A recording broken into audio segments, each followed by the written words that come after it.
Hello guys, வணக்கம் and welcome back to சிறப்பு media 2.0. நான் உங்கள் உதய். இந்த வீடியோவில் நம்ம எதை பற்றி பார்க்க போகிறோம் அப்படின்னு பார்த்தீங்கன்னா, பிக் பாஸ் சீசன் 9 12வது வாரத்துக்கான 5வது நாளுக்கான மதிய நேர ஓட்டிங் முடிவுகளை தான் இந்த வீடியோவில் முழுசாக பார்க்க போகிறோம்.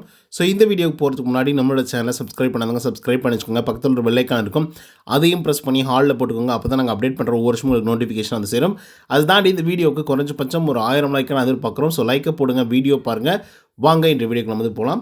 நம்பர் 1 பொசிஷனில் யார் இருக்காங்க அப்படின்னு பார்த்தீங்கன்னா, த ஒன் அண்ட் ஒன்லி கானா வினோத் அவர்கள் தான் வந்து இருந்துட்டுருக்காங்க. ஸோ அவங்க வாங்கிய ஓட்டுங்களோட எண்ணிக்கை அப்படின்னு சொல்லி பார்க்கும்பொழுது 1,64,987 ஓட்டுகளாகும். அண்ட் பர்சன்டேஜ் ஆஃப் ஓட்டிங்ஸ் அப்படின்னு சொல்லி பார்க்கும்பொழுது 23.5% இருந்துட்டுருக்காங்க நம்மளுடைய கானா வினோத் அவர்கள்.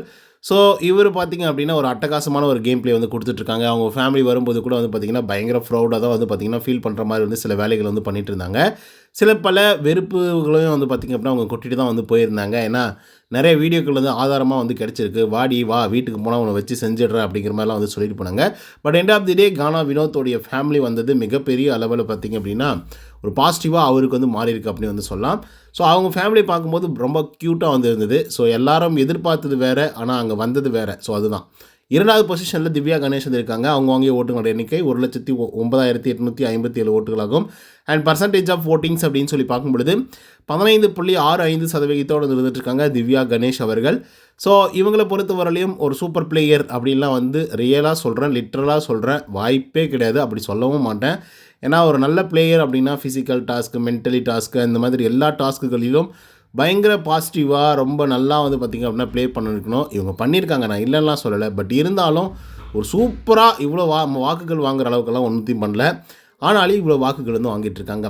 ஸோ அதுக்கடுத்த பார்வதி வந்து இருக்காங்க 3வது பொசிஷனில் 78,604 ஓட்டுகள் வந்து வாங்கியிருக்காங்க. 11.2% வந்து இருந்துருக்காங்க பார்வதி அவர்கள். ஸோ பார்வதி அவர்களை பொறுத்தவரையிலையும் உங்களுக்கு தெரியும், அவங்களுக்கு வந்து நாடி நரம்பு எல்லாமே கேம் தான். ஸோ அதுக்காக என்ன எக்ஸ்ட்ரீம்னாலையும் போவேன் அப்படின்னு வந்து சொல்கிறது அப்படிங்கிறத ஏற்றுக்கொள்ள முடியாது. பட் அதுக்கான பின்விளைவுகளை அவங்க அனுபவிச்சுட்ருக்காங்க. 4வது பொசிஷனில் கனி திரு அவர்கள் இருந்திருக்காங்க. அவங்க வாங்கிய ஓட்டுகளோட எண்ணிக்கை அப்படின்னு சொல்லி பார்க்கும்பொழுது 63,237 ஓட்டுகளாகும். அண்ட் பர்சன்டேஜ் ஆஃப் ஓட்டிங்ஸ் அப்படின்னு சொல்லி பார்க்கும்பொழுது 9.01% வந்துட்டுருக்காங்க கனி திரு அவர்கள். ஸோ இவங்களை பற்றி சொல்கிறதுக்கு ஒன்றுமே இல்லை. இப்போ வரைக்குமே கனி தான் வந்து பார்த்திங்க அப்படின்னா வீட்டுக்குள்ளே அப்படியே ஆண்டுட்டு இருக்காங்க ராஜமாதாவா அப்படின்னே வந்து சொல்லலாம். அண்ட் ஒவ்வொரு தடவையும் நான் தான் அப்படின்றத எல்லா இடங்கள்லையும் தான் அப்படின்றத கிளைம் பண்ணிக்கிட்டே தான் வந்திருக்காங்க. ஸோ யாரெல்லாம் கனிக்கு எதிராக மாறுறாங்களோ அவங்கள போட்டு முகத்திரையை கிழிக்கணும் அப்படின்றத ரொம்ப உறுதியாக இருப்பாங்க. அதனால் பால்ஸ் அலிகேஷன்ஸ் எல்லாம் கூட வைப்பாங்க. 5வது இடத்துல அரோரா 56,861 ஓட்டுகளாகும். அண்ட் பர்சன்டேஜ் ஆஃப் ஓட்டிங்ஸ் அப்படின்னு சொல்லி பார்க்கும்பொழுது 8.1% இருந்துட்டுருக்காங்க அரோரா சிங்க்லர் அவர்கள். ஸோ அரோரா சிங்க்லரை பற்றி நம்ம சொல்லணும் அப்படின்னா, அதாவது நல்லா புயல் காற்றுல பொறி சாப்பிட்றது அப்படின்றது வந்து சொல்லுவாங்கள்ல. ஸோ அந்த மாதிரி யாரோ பண்ணுற விஷயங்கள்லாம் வந்து பார்த்திங்கன்னா இவங்களுக்கு சாதகமாக மாறி பயங்கரமாக வந்து பார்த்திங்கன்னா ட்ரெண்ட் ஆகிருக்காங்க. 6வது இடத்துல சாண்ட்ரா அவர்கள் இருந்திருக்காங்க 53,060 ஓட்டுகளாகும். அண்ட் பர்சன்டேஜ் ஆஃப் ஓட்டிங்ஸ் அப்படின்னு சொல்லி பார்க்கும்பொழுது 7.56% இருந்துகிட்ருக்காங்க நம்மளுடைய சாண்ட்ரா அவர்கள். இவங்களை பற்றி சொல்கிறதுக்கு ஒன்றுமே கிடையாது. ஏன்னா இவங்களுடைய கேமை வந்து இவங்களே ஸ்பாயில் பண்ணிக்கிட்டாங்க அப்படின்னு தான் வந்து சொல்லி ஆடும். ஏன்னா ஒரு நல்ல ஓப்பனிங் இருந்தது, செம்மையான வரவேற்பு வந்து மக்கள் வந்து கொடுத்துட்ருந்தாங்க. பட் சாண்ட்ரா அவர்கள் வந்து அது சரியாக பியூராக வந்து ரிசீவ் பண்ணலையோ அப்படிங்கிற மாதிரி வந்து இருக்குது. அண்ட் பெரிய பெரிய டிசப்பாயின்மெண்ட் வந்து மக்கள் வந்து ஆகிட்டாங்க. ஸோ அதனால் வந்து பார்த்திங்கன்னா சாண்ட்ரா கீழே இறக்கிட்டாங்க. 7வது இடத்துல சபரிநாதன் அவர்கள். அவங்க வாங்கிய ஓட்டுகளோட எண்ணிக்கை அப்படின்னு சொல்லி பார்க்கும்பொழுது 46,763 ஓட்டுகளாகும். அண்ட் பர்சன்டேஜ் ஆஃப் ஓட்டிங்ஸ் அப்படின்னு சொல்லி பார்க்கும்பொழுது 6.66% இருந்துட்டுருக்காங்க நம்மளுடைய சபரிநாதன் அவர்கள். ஸோ இவரை பற்றி சொல்லணும் அப்படின்னா, இந்த ஆளெலாம் எதுக்குப்பா வீட்டுக்குள்ளே அனுப்பிச்சிங்க, 100 நாள் வந்து இருக்கணும் அப்படின்னு சொல்லி அவர் உள்ளர வந்திருக்காரு போல். ஏன்னா ஜெயிக்கணும் அப்படின்னு சொல்லி வர கிடையாது, ஓகேங்களா. 100 நாள் உள்ளர இருக்கிறதுக்கு ஒரு ப்ராப்பர்ட்டியால் கூட வீட்டுக்குள்ளே வந்து இருக்க முடியும். அப்படிப்பட்ட ஒரு ஆளாக தான் நம்ம சபரிநாதன் அவர்கள் வந்து இருந்துகிட்ருக்காங்க. ஸோ என்னத்துக்கு போங்க அப்படின்ற மாதிரி வந்துருக்கு. 8வது இடத்துல விக்ரம் அவர்கள் இருந்திருக்காங்க. அவங்க வாங்கிய ஓட்டுங்களோட எண்ணிக்கை அப்படின்னு சொல்லி பார்க்கும்பொழுது 46,093 ஓட்டுகளாகும். அண்ட் பர்சன்டேஜ் ஆஃப் ஓட்டிங்ஸ் அப்படின்னு சொல்லி பார்க்கும்பொழுது 6.57% இருந்துட்டுருக்காங்க நம்மளுடைய விக்ரம் அவர்கள். ஸோ மனுஷனை போட்டு அடின்னு அடிச்சிட்டாப்புல எப்ஜே. ஸோ அதனால் இந்த வாரத்துலேயும் கொஞ்சம் எக்ஸ்போஸ் ஆக ஆரம்பிச்சிட்டாரு. ஸோ அதனால் விக்ரமுடைய வாக்குகள் அப்படியே அபரிவிதமாக அப்படியே குறைய ஆரம்பிச்சிருச்சு. ஸோ இது வந்து அவருடைய ஃப்யூச்சருக்கு வந்து சரி இருக்காது, ஓகேங்களா. ஃப்யூச்சர்ஸ் மீன்ஸ் அடுத்தடுத்து வரக்கூடிய வாரங்களுக்கு. 9வது இடத்துல அமித் அவர்கள் இருந்திருக்காங்க. அவங்க வாங்கிய ஓட்டுகளோட எண்ணிக்கை அப்படின்னு சொல்லி பார்க்கும்பொழுது 45,405 ஓட்டுகளாகும். அண்ட் பர்சன்டேஜ் ஆஃப் ஓட்டிங்ஸ் அப்படின்னு சொல்லி பார்க்கும்பொழுது 6.47% இருந்துகிட்ருக்காங்க நம்மளுடைய அமித் பார்கவ் அவர்கள். ஸோ இவரை பற்றி சொல்லணும் அப்படின்னா, வீட்டுக்குள்ளே பயங்கர ஜென்டில்மேனாக இருக்கிறதுக்காக வீட்டுக்குள்ளே வந்திருக்காரு அப்படின்னா, இவர் வராமலே வந்துருந்துருக்கலாம். ஏன்னா வீட்டுக்குள்ளே இருக்கிறவங்கலாம் பயங்கர ரக்கடு காயா வந்திருக்காங்க. ஸோ அந்த இடத்துல போய் பயங்கர ஜென்யூனாக நல்லா ஓகே தான். பட் இருந்தாலும் அதெல்லாம் பத்தலை. ஓகேவா? ஸோ அதனால் இந்த வாரத்தில் அவர் எவிக்ட் ஆகி வெளியே போகிறார். அதுக்கடுத்து 10வது பொசிஷனில் சுபிக்ஷா வந்து இருக்காங்க. அவங்க வாங்கிய ஓட்டுகளோட எண்ணிக்கை அப்படின்னு சொல்லி பார்க்கும்பொழுது 37,207 ஓட்டுகள் ஆகும்.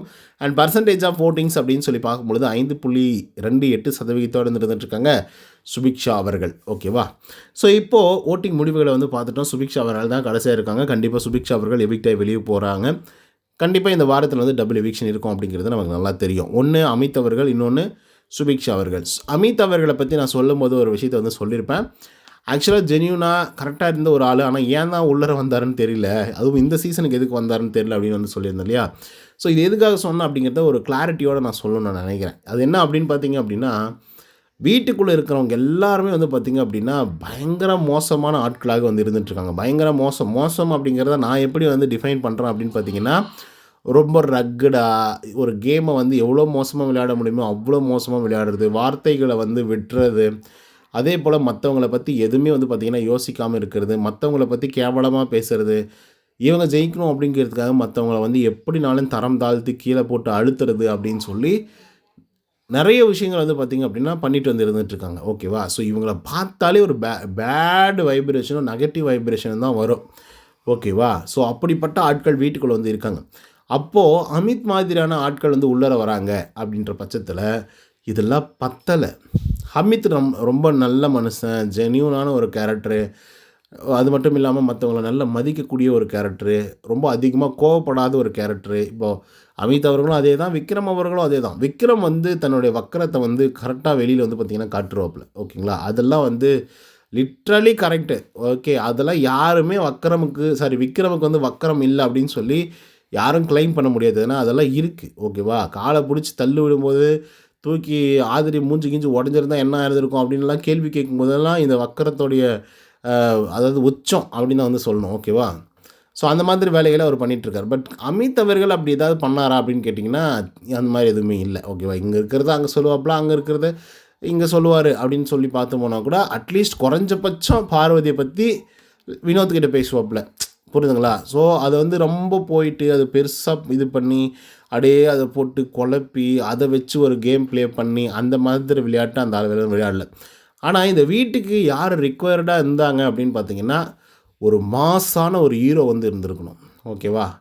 ஆனால் நடக்கிறது எல்லாமே தமாஷா வந்து இருக்குது. ஓகேவா? இந்த இந்த இவங்கெல்லாம் இந்த ரஃப் காய்ஸையும் இந்த வில்லன்ஸையும் போட்டு அடிக்கணும் அப்படின்னா ஒரு மாஸான ஒரு ஹீரோ வந்து இருந்திருக்கணும். அப்படியே எக்ஸ்போசிவாக எல்லாத்தையும் வந்து பார்த்திங்கன்னா எக்ஸ்போஸ் பண்ணி பண்ணி பண்ணி பண்ணி வெளியே அடித்து ஆடி வெளியே வந்துருந்துருக்கணும்.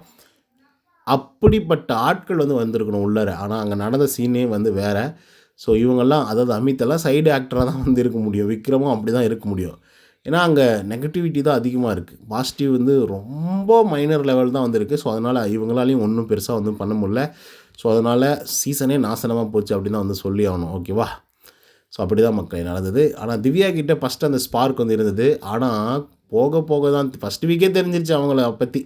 எப்பா இவங்கள விட ரொம்ப மோசமாக இருக்காங்கடா அப்படின்ற லெவலுக்கு வந்து இருந்துச்சு. ஸோ அதனால் அவங்க மேலே இருந்த நம்பிக்கையும் கைவிட்டாங்க மக்கள். ஓகே மக்கள், இதை பற்றி உங்களோட கருத்துக்கள் என்ன அப்படிங்கிறத கமெண்ட்ஸில் சொல்லுங்கள். நன்றி, வணக்கம்.